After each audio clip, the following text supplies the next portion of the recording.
Hey, this is Scott Morgan, and I'm going to show you a little bit of what I did after I left the Cake Mix Recording Studio or Faulkner Productions Music.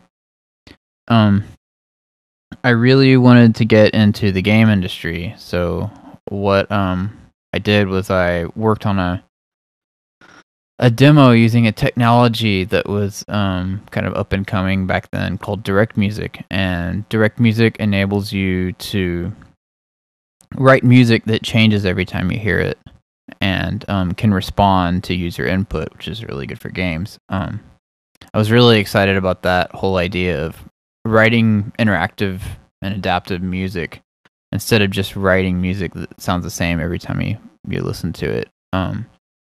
Eventually, I did get one major gig writing music for a published game, and that was called Empires: Dawn of the Modern World, published by Activision, developed by Stainless Steel Studios. And the way I got the job was there was a DirectMusic news group, email group, and they asked for a demo. And at that point, I had already been working at Microsoft for a while, working on DirectMusic itself, and had a lot of experience with DirectMusic. And since I'm a programmer, I was able to come up with an interface, the user interface for the demo. And so this is the demo that landed me the job working on the video game Empires: Dawn of the Modern World. I called the demo Global Conflict, and it's orchestral. Now, one thing I have to keep in mind is the samples that it uses are fairly small because this music is being generated at real time, instead like you're playing it in your sequencer, or instead of just like playing a WAV file that's already been recorded. So it takes a lot more, and I had to keep the memory footprint low. So if you look here, this whole folder amounts to about less than 8.5 megabytes. You gotta remember, this is like in 2001 when I wrote this demo. Yeah. I know the date says 2002, but okay, so I'm gonna play you a little of this demo that I wrote. And one of the cool things about this is that every time I start it's gonna sound a little different.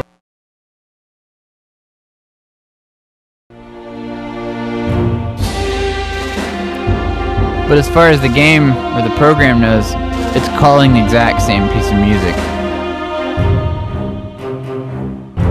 So let's start one more time.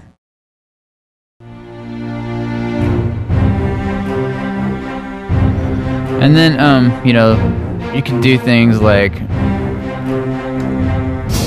put an orchestra hit. It automatically plays with the right harmonies. Or you can add a choral motive, or make it do a fill, or you could tell it that oh, there's a lot more action happening now, so then it'll play a fill. The music will start to get more active.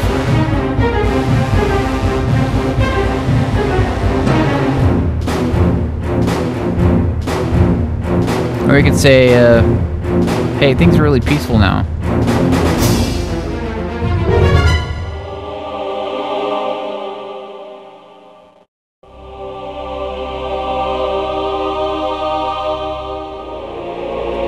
And these little hit things here I have, they work no matter which kind of piece of music you're in. So here's the orchestra hit, which is also varied. Force the choral motive to come in.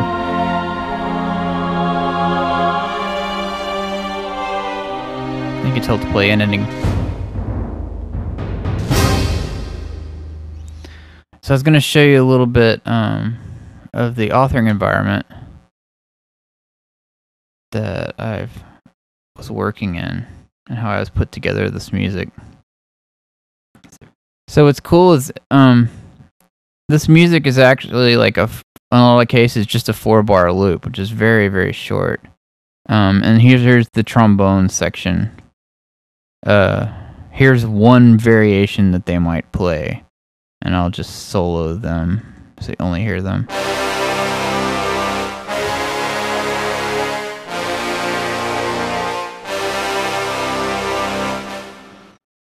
And another variation they might do would be this.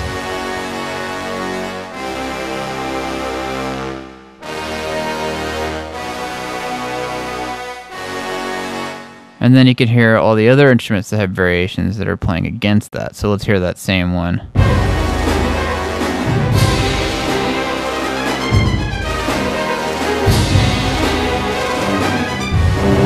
Same line again. Trombones. Everything else is different. And I can switch the trombone line.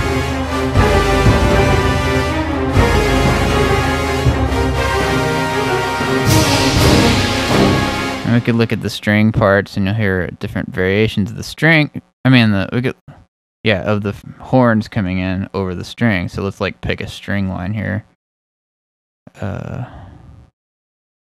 We'll solo that first, just so you can hear what it sounds like. It's alternating between high and low. So now I'll bring everything else in.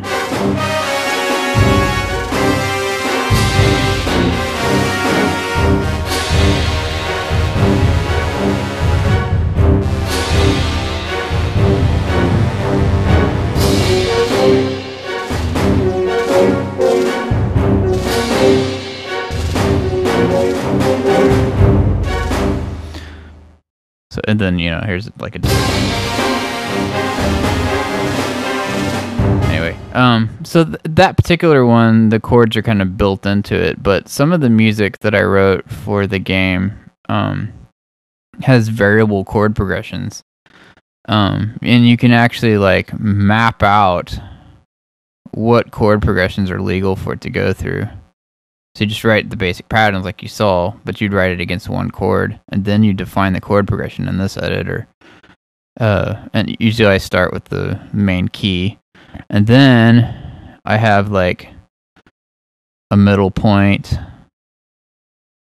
and some ending points, and all the different chords they can go to in between those points, and which ones they can go to from each one. It's pretty crazy looking, but it's incredibly powerful. And then it can use that chart and the music. So here's this piece of music I put together.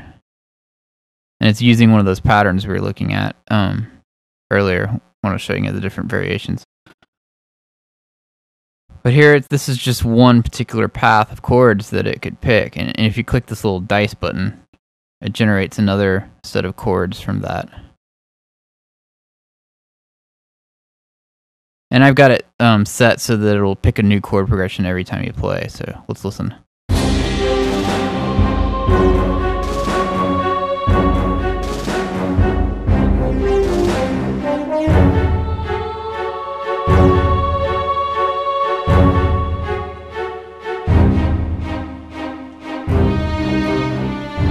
So let's try it.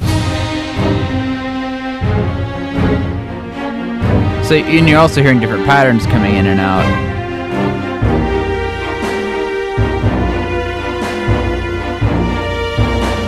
So you combine the different patterns, the different variations in each part, with the different chord progressions on top of that.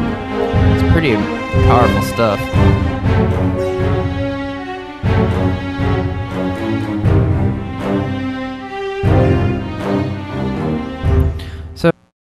So basically, since I left Dragon Ball and Cake Mix Faulkner behind, that's been my life, is doing interactive music, working at Microsoft, and doing that one game score in between contracts.